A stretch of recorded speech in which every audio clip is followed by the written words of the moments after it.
CSKৰ বিৰুদ্ধে 5 উইকেটত পৰাস্ত হ'ল ৰাজস্থান। ৰাজস্থান পৰাস্ত হোৱাৰ পিছতেই ছ'চিয়েল মিডিয়া এপ টুইটাৰ অৰ্থাৎ এক্সত এটা ট্ৰেণ্ড ভাইৰেল হৈছে, ট্ৰেণ্ডিং হৈ আছে যে মেচখন ফিক্সিং হৈছিল নেকি। সঁচাকৈ মেচখন ফিক্সিং হৈছিল নেকি?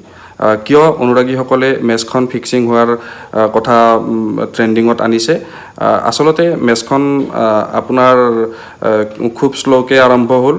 সেইটো কাৰণে হয়তো ৰাজস্থানৰ প্ৰথম ইনিংছ শেষ হোৱাৰ পিছতেই মেচখন ফিক্সিং হৈছে নেকি বুলি অনুৰাগীসকলে প্ৰশ্ন কৰিছে ছ'চিয়েল মিডিয়া এপ এক্সত।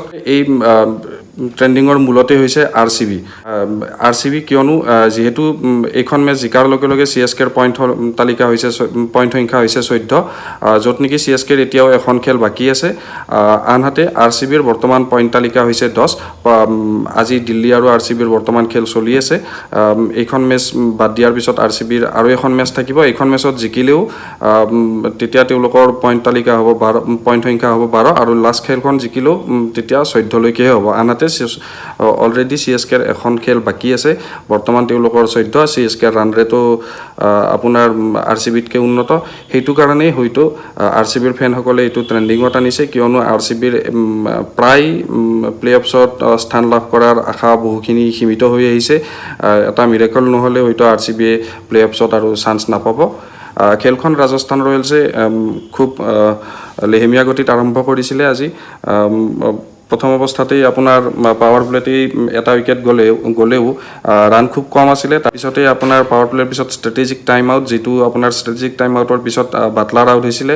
সাধাৰণতে এইটো দেখাই গৈছে যে ষ্ট্ৰেটেজিক টাইম আউটৰ পিছত এটা নহয় এটা পতন হয়, প্ৰায়ভাগেই দেখা যায়। তাৰপিছত অৱশ্যে আমাৰ অসম সন্তান ৰিয়ান পৰাগে সুন্দৰ পৰিপক্কতাৰ ইনিংছেৰে ৰাজস্থান ৰয়েলছৰ স্ক'ৰ 141লৈকে নিবলৈ সক্ষম হৈছিলে। ৰিয়ান পৰাগে 30টা বলত 47 ৰান কৰে, য'ত আপোনাৰ এটা 4ৰ উপৰিও 3টা ছিক্সাৰ আছিলে। খুব কঠিন আছিলে পিটছখনত প্ৰথম অৱস্থাত বেটিং কৰা।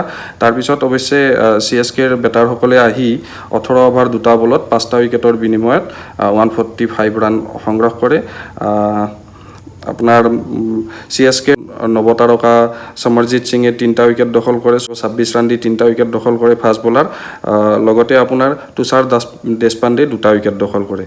আনহাতে ৰাজস্থান ৰয়েলছৰ অশ্বিনে 2টা উইকেট দখল কৰে। মই পূৰ্বৰ ভিডিঅ'ত জনাইছিলোঁ যে আজি অশ্বিনে উইকেট পাব পাৰে, তেনে ধৰণেই 2টা উইকেট দখল কৰে অশ্বিনে। চেহলে 1টা উইকেট দখল কৰে আৰু নান্দ্ৰে বাৰ্গাৰে 1টা উইকেট দখল কৰে।